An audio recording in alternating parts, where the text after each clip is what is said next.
Hola, buenos días a todos. Bienvenidos al último día de la Aquelarre. Hoy el tema de exposición es No tengo nada que ocultar, un acercamiento a la cultura de la privacidad de los datos. Va a ser impartida por mi compañero Emiliano Aguilar y al final de la plática va a haber unos minutos para preguntas y respuestas que pueden ir dejando en el chat para el final de la plática. Pues damos inicio a esto y le doy la palabra a Emiliano Aguilar. Gracias, James, te agradezco. Nada más si me puedes decir cuando ya se vea la presentación. Wow, Ya se ve. listo. Bueno, pues primero que nada quiero agradecer a los organizadores de este evento por abrir el espacio, que si bien pues no siempre se tiene la oportunidad de pues compartir algo con nuestros compañeros de ciencias, ¿no? Y también, pues, bueno, agradecer a James que se ofreció a ser el anfitrión de esta reunión y bueno, pues a los que asisten igualmente. Bueno, pues la presentación se llama No tengo nada que ocultar, un acercamiento a la cultura de la privacidad de los datos. Y bueno, más que nada mi motivación para hacer esta plática es que, bueno, si bien ya vimos anteriormente las pláticas que nos ofrecieron nuestros compañeros de física y mi otra compañera de computación, es que, bueno, pues siempre hay cosas muy interesantes por ahí de la ciencia que podemos compartir, ¿no? Que es como esos grandes avances que nos permiten seguir, pues, comprendiendo este mundo tan loco que tenemos.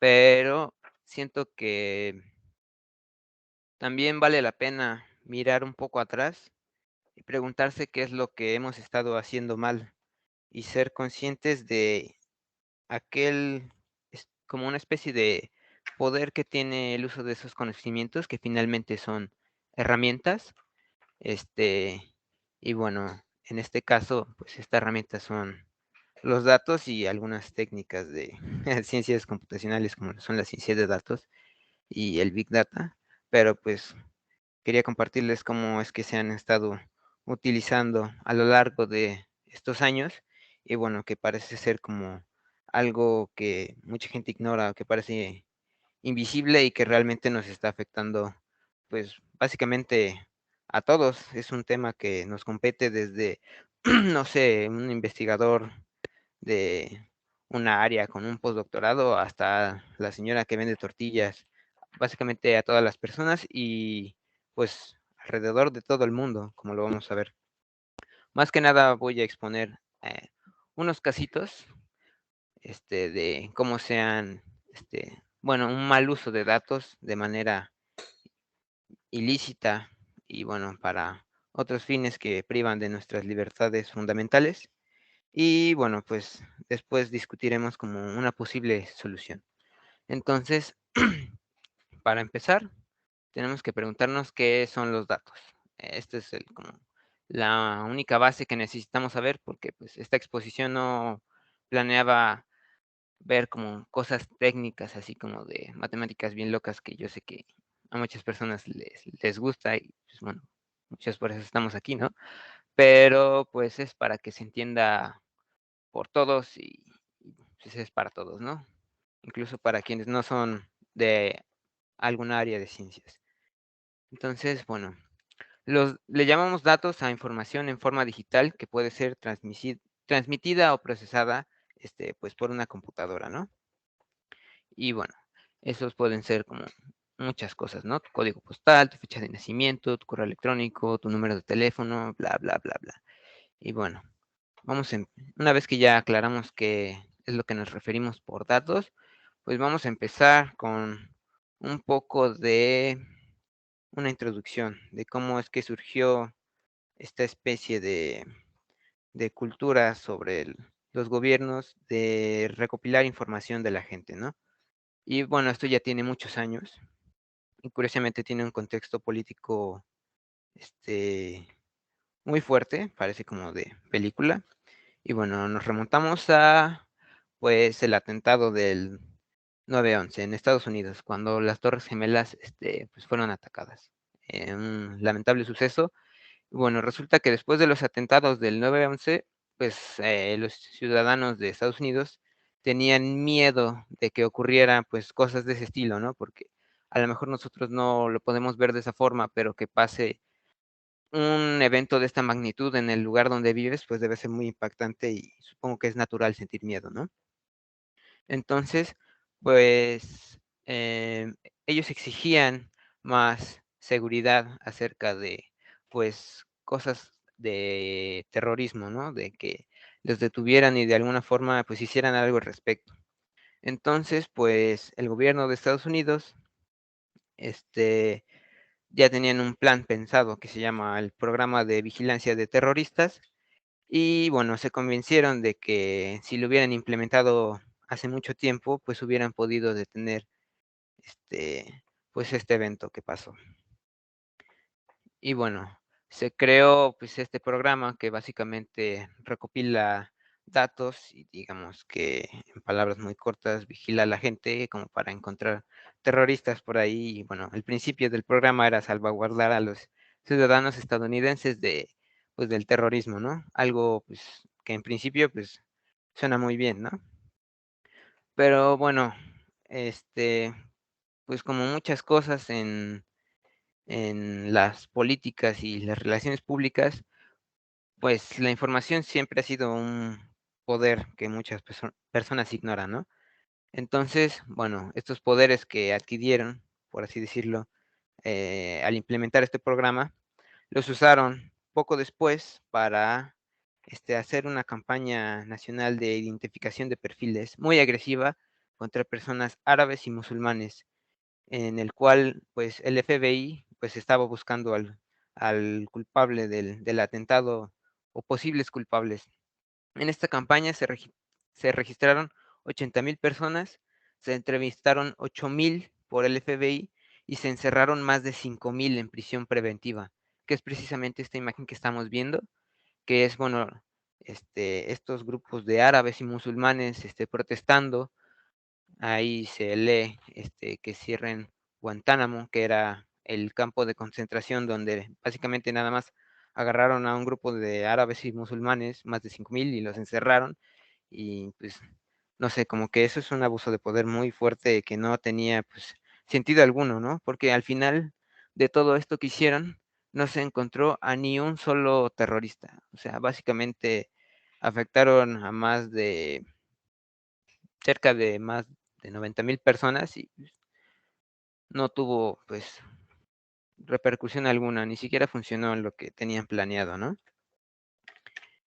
Y bueno, por ejemplo, poco después, es respecto a este programa de vigilancia de terroristas, hubo una filtración de un agente de seguridad bueno, de la Agencia de Seguridad Nacional de los Estados Unidos, y también era como agente de la CIA, hasta parece de película, que bueno, no le pareció lo que estaban haciendo con estos programas intrusivos que no respetan la privacidad pues, de los norteamericanos, ¿no?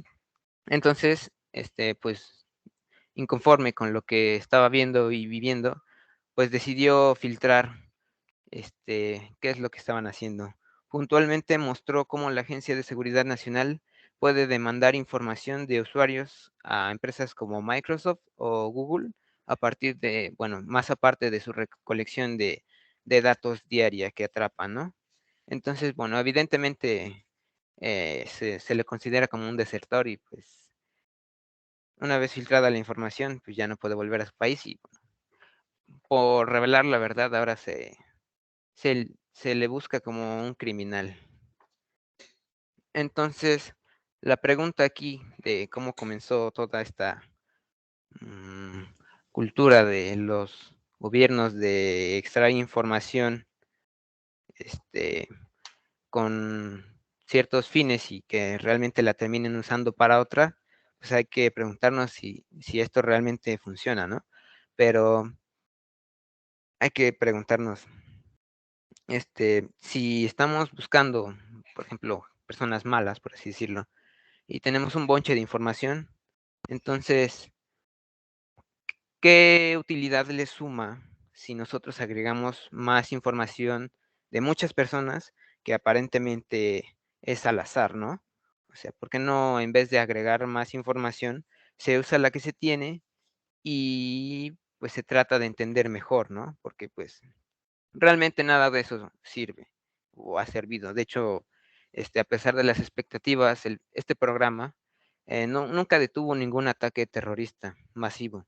Y de hecho, si recuerdan por allá del 2013, en un maratón de Boston, igual en Estados Unidos, hubo un atentado donde se detonaron dos artefactos explosivos de fabricación casera, donde se murieron 3 personas y resultaron 282 heridas.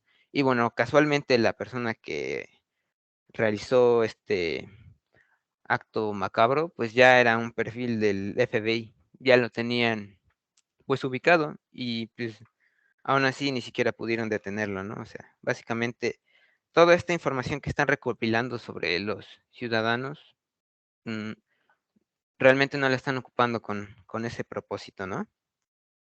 Entonces, una vez que ya tenemos este contexto de cómo empezaron a usarse este tipo de datos y, digamos, con qué propósito, entonces ahora ya podemos partir de que es algo normal, básicamente. El hecho de que empiecen a recolectar información indiscriminadamente y la usen para, pues, otras cosas que ni siquiera son, ¿no? Entonces, me gustaría abordar un caso muy particular de Cambridge Analytica. Esto es algo que ya tiene sus años, pero pues, se me hace muy importante por el fin de qué es lo que hicieron realmente con estos datos. Entonces, bueno, Cambridge Analytica era una firma de consultoría política británica que saltó a la fama, bueno, después de que se supo qué es lo que estaban haciendo, ¿no? Resulta que, en la década del 2010, esta consultoría recopiló datos personales pertenecientes a millones de usuarios de Facebook sin su consentimiento para hacer publicidad política. Los datos los recopilaron a través de una aplicación que se llama This is Your Digital Life, por un científico de datos. Y bueno, la aplicación constaba de una serie de preguntas para crear perfiles psicológicos de los usuarios y bueno, recopilaba los datos personales de sus amigos de Facebook y de los usuarios a través de una plataforma que se llama Open Graph de Facebook. Y bueno, esta aplicación logró recolectar hasta 87 millones de datos de perfiles en Facebook. Y Cambridge Analytica utilizó estos datos para brindar asistencia analítica a las campañas presidenciales del 2016 de un senador de Estados Unidos que se llama Ted Cruz y bueno, del presidente, bueno, expresidente de los Estados Unidos, Donald Trump. Y entonces, ¿a qué quiero llegar con todo esto de politiquería y estos datos que como que aparentan que no tienen nada de extraordinario, ¿no? Bueno, pues básicamente creo que es como una cuestión más, de alguna forma, este, filosófica, en el sentido de que si tú cuando tienes acceso a datos, ya sea legal o ilegalmente, y, y esos datos tienen la capacidad de cambiar las decisiones que toma la gente, obviamente mediante una cierta manipulación, pues entonces es algo que es bastante peligroso, ¿no? Porque si a la gente le quitas su capacidad de decidir y básicamente decides por ellos, entonces pues básicamente pues, puedes hacer muchas más cosas que eso. Si puedes hacer que la gente decida lo que tú quieres, pues es como un poder más allá, ¿no? Y encima, pues esto, con todas estas personas que fueron influenciadas en las elecciones para votar por cierto candidato, pues de alguna forma pierden su libertad, ¿no? El hecho de creer que tú tienes, pues, la capacidad de tomar tus propias decisiones a través de la información que tú con la que tú interactúas, este, pues, es como algo vital, ¿no? O sea, piensen qué sentirían ustedes que cuando tengan alguna convicción o creencia y resulta que, pues, eso que ustedes creyeron haberse formado mediante un pensamiento crítico realmente fue influenciado y ya estaba hecho para que ustedes creyeran algo que a lo mejor sin esa influencia no lo hubieran hecho de otra forma, ¿no? Entonces, básicamente es una violación a nuestra libertad de decisión. Y, pues, en una sociedad democrática en la que vivimos, pues, decidir es una parte muy importante, ¿no? Entonces, básicamente es quitarte la voz y el voto. Evidentemente, después de este escándalo, pues, Cambridge Analytica, pues, desapareció y, pues, aún así se tiene recuento de las afectaciones que tuvo esta empresa. Entre los países involucrados estuvieron, este, India, Pakistán, Tailandia, Indonesia, Malasia, Colombia, Chipre, Zambia, Sudáfrica, Rumania, Italia, Lituania, Trinidad y Tobago, Nigeria, República Checa, Argentina y México, sorpresivamente. Se tienen registros de que, bueno, Forbes publicó que el noticiero británico Channels 4 News había mencionado la existencia de pruebas que revelaban vínculos entre el Partido Revolucionario Institucional, el PRI, y Cambridge Analytica, sugiriendo un modus operandi similar al de Estados Unidos. Y bueno, básicamente, hasta donde se sabe, el partido decidió que estaba suficientemente equipado para meterse a la elección por su cuenta, pero aún así le pagó a Cambridge Analytica para que no trabajara con otros partidos. Es decir, esto no es algo que solo pase en Estados Unidos, como se ve en las películas de espionaje y estas cosas, ¿no? Realmente, pues esto tiene ya unos años de que pasó y pues realmente hasta México está involucrado, ¿no? Entonces, pues esto, no sé, como que de alguna forma pues se supo, pero como que no se le dio la importancia suficiente, al menos aquí, ¿no?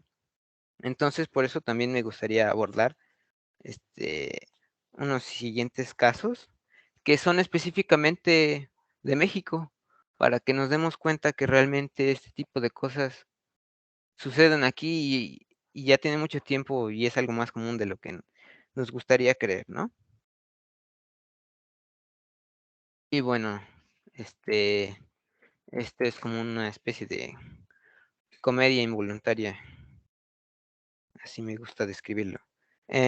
U Bueno, pues esto trata de venta de datos personales de personas mexicanas, precisamente. Y bueno, por la módica cantidad de $12,000, que son 153,000 pesos, pues cualquier persona puede adquirir un paquete con información del padrón electoral, donde incluye cosas como pertenencias, población carcelaria, registros de policías con fotografía, número de placa y lugar de adscripción. Este fue un reporte que hicieron especialistas del Instituto Nacional de Ciencias Penales y, bueno, de la Universidad Autónoma Metropolitana, de este caso que se dio allá el 19 de abril de 2010. Es una base de datos que se comercializaba en Tepito, precisamente, que tenía información del 2009. Bueno, como sucedió en 2010, pues la información era bastante reciente, de hace un año.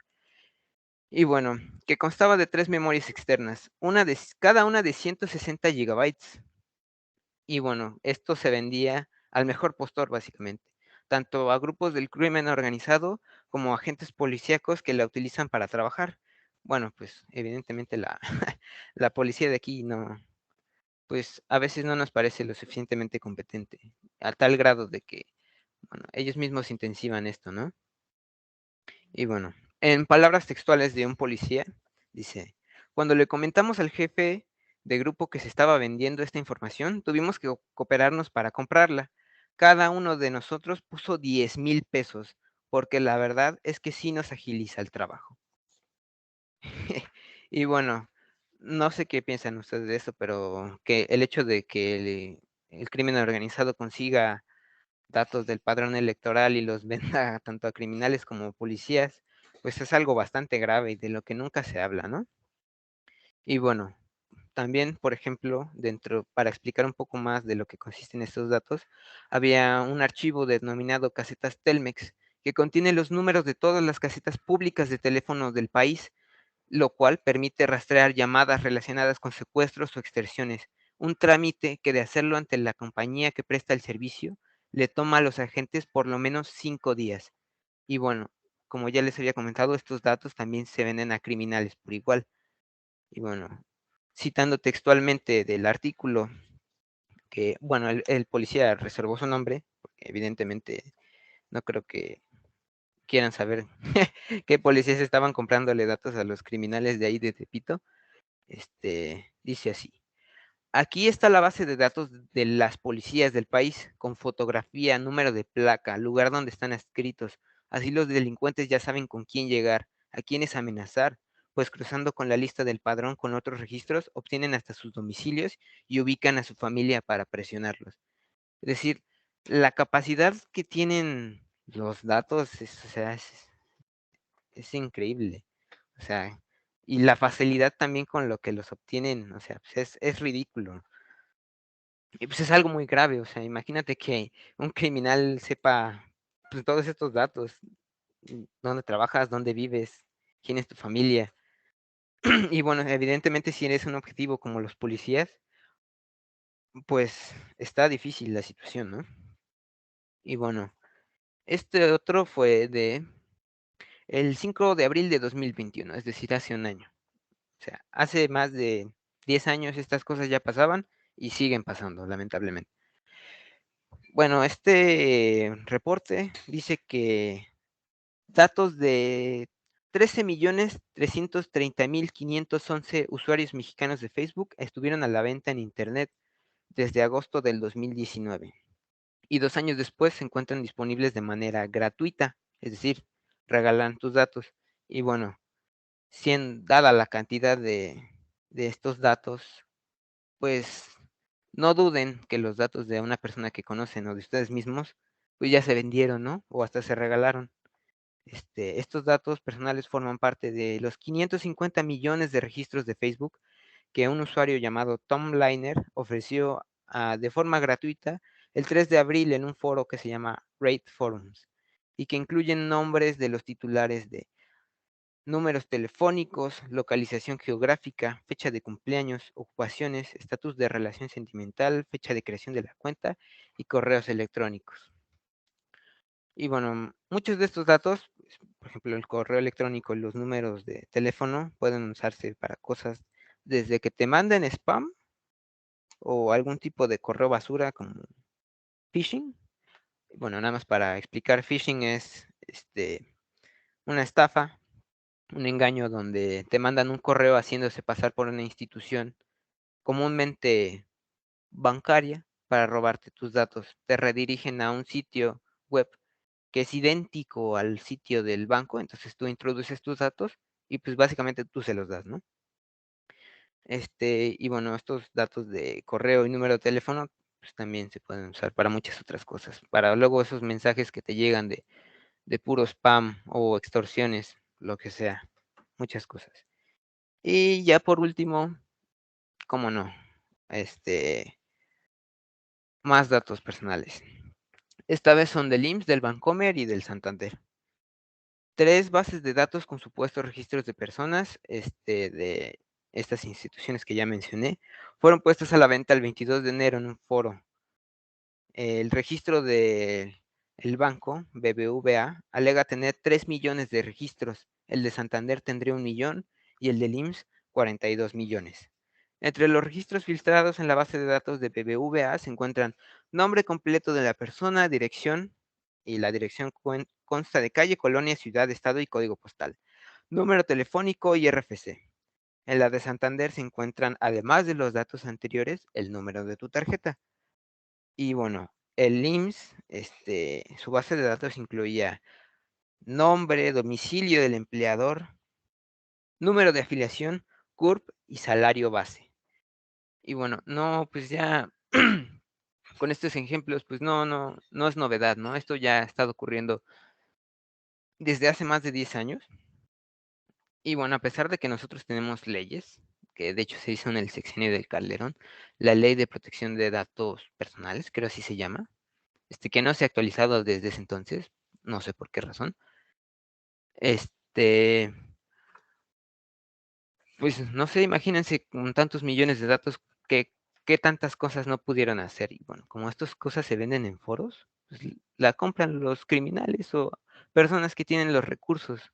Y esto pues nos expone pues básicamente a todos, a todos. Por eso les comentaba que a todos nos compete realmente este tema en términos de privacidad y seguridad, porque la verdad estamos muy mal. Y no solo aquí, sino en todo el mundo. Y ya, como por último, para no hacer la plática tan larga, hablemos de casos de censura. Por ejemplo, Francia, después de un atentado terrorista que hubo, usó datos que recolectaba de su red de antiterrorismo para reprimir protestas acerca del cambio climático. En España, Hungría y Polonia han introducido leyes restrictivas acerca de la libertad de expresión, es decir, de lo que puedes decir allá afuera en la red. Y bueno, por ejemplo, la libertad de expresión de la prensa turca no existe porque sentencian a las personas a prisión por criticar al gobierno. Y evidentemente nada de esto ayuda. Es decir, los datos que recolectan para ciertos fines, pues los terminan usando para cosas más ventajosas. Y pues lastimosamente esto se sabe. Y podríamos seguir hablando de muchos de estos casos. De hecho, recopilé muchísimos más. De, por ejemplo, cómo estos datos pueden hacer algo que se llama growth hacking, que es básicamente comprar datos, analizarlos y ver qué cosas útiles puedes sacar de ahí para que tu empresa crezca inmediatamente rápido. Básicamente con una módica cantidad de dinero, simplemente haces un estudio con datos que compras a otras empresas y ya, básicamente era como una clave del éxito hace unos años, hasta que se empezaron a poner más estrictos con qué informaciones se recolectan y con qué fines, ¿no? Y bueno, también queda, pues, muchas otras cosas, o sea, si lo pensamos, pues ya yéndonos directo a las soluciones, o sea, que ya vimos todo esto, ¿no? Y ahora, ¿qué es lo que podemos hacer? ¿Qué deberíamos de hacer? ¿Qué opciones hay, no? Bueno, pues como ya vimos, nada más para repasar que estas cosas se usan para manipular, para censurar, para extorsionar, para ganar dinero. Básicamente lo puedes usar para muchos fines muy ruines, la verdad. Pues ya para ver qué se puede hacer. Pues en principio, por el momento yo veo que no hay forma de quitarnos, digamos que no existan datos como que fueras anónimo, como el hecho de intentar ser un fantasma en la red y que nadie te conozca, pues es básicamente imposible. Desde el principio de que te registran cuando naces y todos esos rollos, que no digo que esté mal, de todas maneras se tiene que llevar un registro, un control. El problema no es eso, sino que, bueno, por ejemplo, el penúltimo caso que vimos donde se filtraron datos del IMSS y datos de un banco, pues se supone que esos datos tienen que estar seguros, ¿no? O sea, no tendrían por qué estar a la mano tan fácilmente pues, de criminales. Entonces, y así puede pasar con cualquier cosa.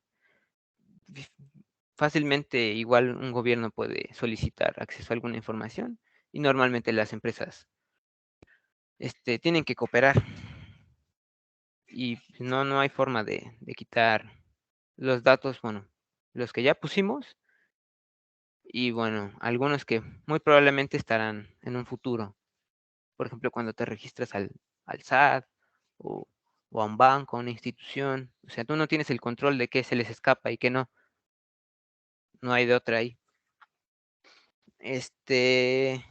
Y bueno, pues tampoco podemos desconectarnos totalmente de pues, este mundo digital, porque es algo que ya está aquí y no hay de otra, así son las cosas. O sea, por poner un ejemplo, ¿cómo podrías explicar a una persona que vende cosas en Facebook No le puedes decir, oye, no uses Facebook porque es malo, y se filtran tus datos y bla, bla, bla.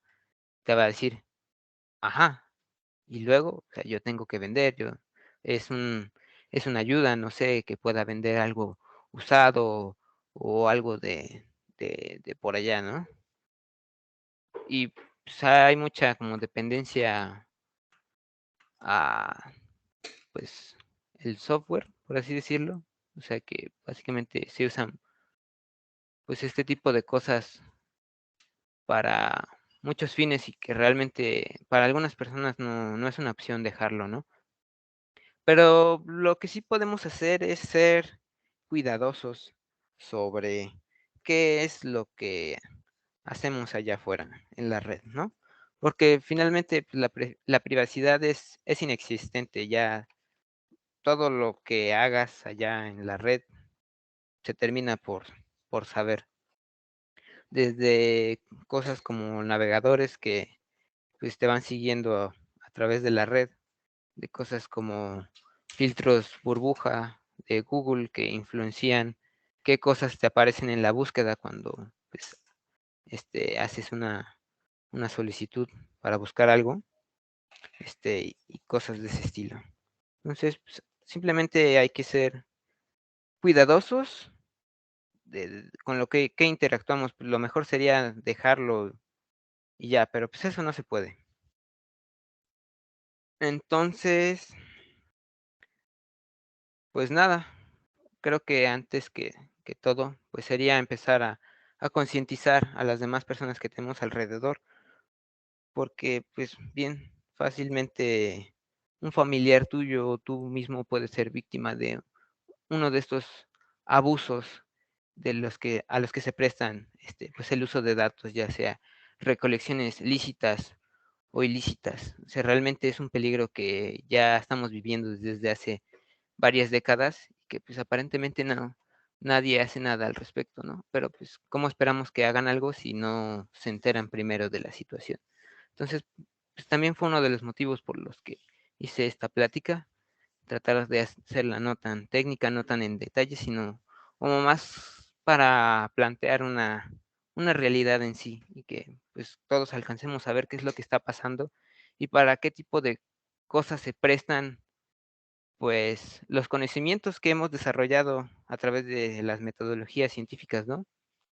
Al final de todo, pues, estas cosas son herramientas, y no digo que los datos sean malos o que no deberían de existir o algo así. De todas maneras, antes ya existían, nada más que en papel, ahora son digitales y son extremadamente volátiles y fáciles de recopilar y de extraer.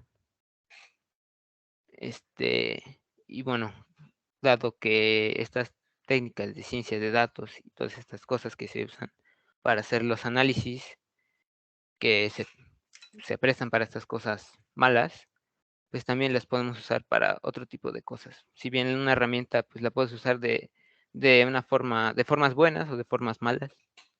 Ahora sí que ya depende mucho también de la ética que las personas tengan, pero pues parece que no las hay, al menos en las empresas y en los gobiernos.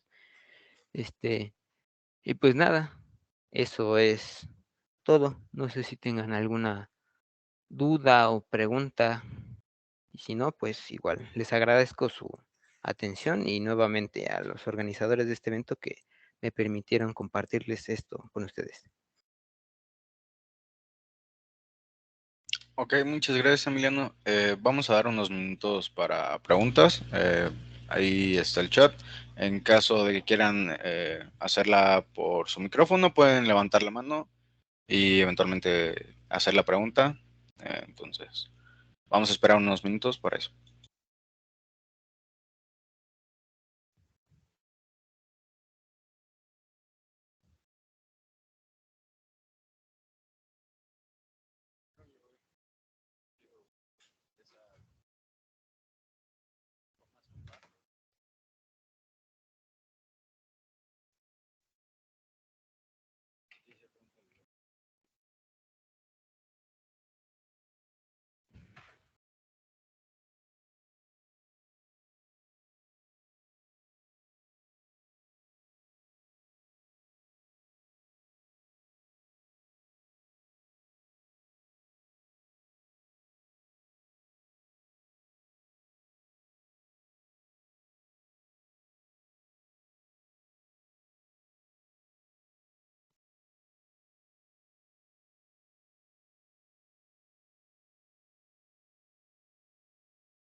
Si eventualmente tienen alguna duda, igual pueden mandarle correo o comunicarse con mi compañero. Seguramente con gusto les responde. Eh, pero bueno, vamos a ir esperando un par de minutos más para ya finalizar.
Bueno, entonces con eso damos por finalizado el aquelarre de ciencias.